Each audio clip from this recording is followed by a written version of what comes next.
पिंपरी पूर्ण येथे अखंड हरिनाम सप्ताहाचं आयोजन करण्यात आलेलं आहे। श्री तुकाराम बीज यांच्यापासून प्रारंभ कथा सुरुवात करण्यात आलेली आहे। प्रवक्ते हरिभक्त परायण दीपक महाराज भोयटे आळंदीकर या दैनिक कार्यक्रम सकाळी 5 ते 6, सकाळी काकड आरती 8 ते 9 गाथा पारायण, दुपारी 2 ते 5 गाथा निरूपम, संध्याकाळी 6 ते 7 हरिपाठ, रात्री 8 ते 10 हरिकीर्तन श्री तुकाराम बीज निमित्त श्री तुकाराम गाथा निरूपम व कीर्तन सोहळ्यामध्ये सादर करण्यात येणार आहे। आणि हे आयोजन दुपारी 2 ते 5 वाजेपर्यंत अखंड हरिनाम सप्ताहाचा करण्याच्या निमित्ताने करण्यात आलेला आहे।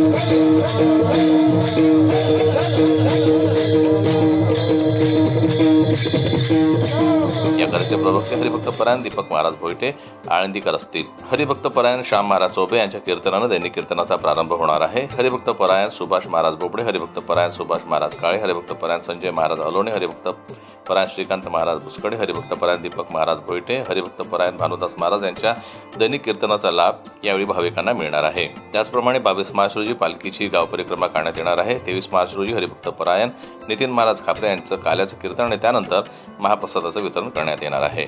या गावातील सोहळ्याला गावातील नागरिकांचा उत्स्फूर्त प्रतिसाद मिळत आहे, त्यामुळे गावामध्ये धार्मिक आणि प्रसन्नतेचं वातावरण निर्माण होणार आहे।